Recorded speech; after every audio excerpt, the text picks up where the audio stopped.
आज अक्षय तृतीया 3.5 मुहूर्तापैकी एक मुहूर्त। या दिवशी सोनं आणि वाहन खरेदी केली जाते, त्याकडे ग्राहकांचा कल असतो। त्यामुळे मुंबईतील गाड्या शोरूम मध्ये आता आपल्याला गर्दी पाहायला मिळते।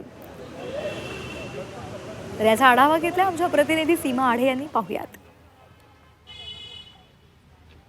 अक्षय तृतीयेच्या निमित्तानं सर्वच प्रकारची वाहनं खरेदी केली जातात। सध्या आपण मुंबईतील एका शोरूममध्ये उपस्थित आहोत आणि त्या ठिकाणी या शोरूममध्ये नवीन वाहनांची खरेदी करण्यासाठी या ठिकाणी आपल्याला कुटुंबियांची प्रचंड गर्दी जी आहे ती पाहायला मिळते। काही महिन्यांपूर्वी केलेली गाडी, बुक केलेली गाडी आज रिसीव्ह करण्यासाठी, घेण्यासाठी कुटुंबीय या ठिकाणी दाखल झालेला आहे। आपल्याला माहिती आहे की अक्षय तृतीयेच्या निमित्तानं नवीन वस्तूची खरेदी जी आहे ती केली जाते। मग वाहनांची खरेदी असेल किंवा मग सोन्यांची खरेदी, हे शुभ मानलं जातं, शुभ दिवस मानला जातो। त्यामुळे आज सोन्याच्या आणि सोबतच ठिकठिकाणी शोरूममध्ये आपल्याला ग्राहकांची गर्दी जी आहे ती पाहायला मिळते। व्हिडिओ जर्नलिस्ट अशोक सह सीमा आढे, झी 24 तास, मुंबई।